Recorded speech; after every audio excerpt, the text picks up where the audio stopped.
डालेंगे शोबिस की दुनिया पर। मारूफ पाकिस्तानी प्लेबैक गुलकारा हुमायरा चन्ना ने पाकिस्तानी म्यूजिक इंडस्ट्री में नेपोटिज्म और जानिबदारी के रवैयों पर खुलकर तनकीद की।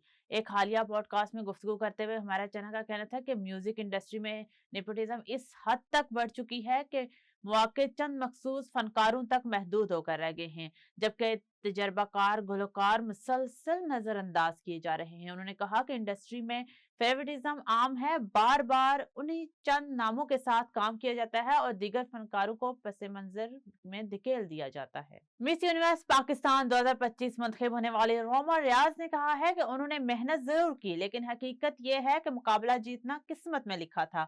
25 साल रोमा रियाज ने बताया कि मिस यूनिवर्स पाकिस्तान का मुकाबला काफी मुश्किल होता है।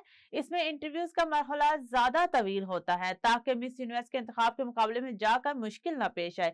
मिस यूनिवर्स पाकिस्तान के मुकाबले के बारे में उन्होंने बताया कि पहले 51 लड़कियां शॉर्ट लिस्ट हुई थी, फिर इसमें से 20 का इंतखाब हुआ और आखिर में 6 लड़कियां रह गई, जिनके दरमियान मालदीव में हतमी मुकाबला हुआ। बांग्लादेश के मारूफ गुलकार अदाकार तहसन खान और इनकी एहलिया मेकअप आर्टिस्ट रोजा अहमद के दरमियान अलहदगी हो गई है। बांग्लादेशी मीडिया के मुताबिक तहसन खान और रोजा अहमद की शादी गुज़िश्ता चंद माह से बहरान का शिकार थी, जबकि दोनों काफी अरसे से अलहदा रह रहे थे। दोनों के दरमियान ताल्लुकात खत्म होने के करीब थे। तहसन खान ने अलहदगी की तस्दीक करते हुए कहा कि वो और रोजा जुलाई के इख्तिताम से अलग रह रहे हैं। वो अपनी जाती जिंदगी पर बात नहीं करना चाहते थे, ताहम शादी की सालगिरह से मुतालिक गर्दिश करने वाली गलत खबरों के बायस वजाहत देना जरूरी हो गया था।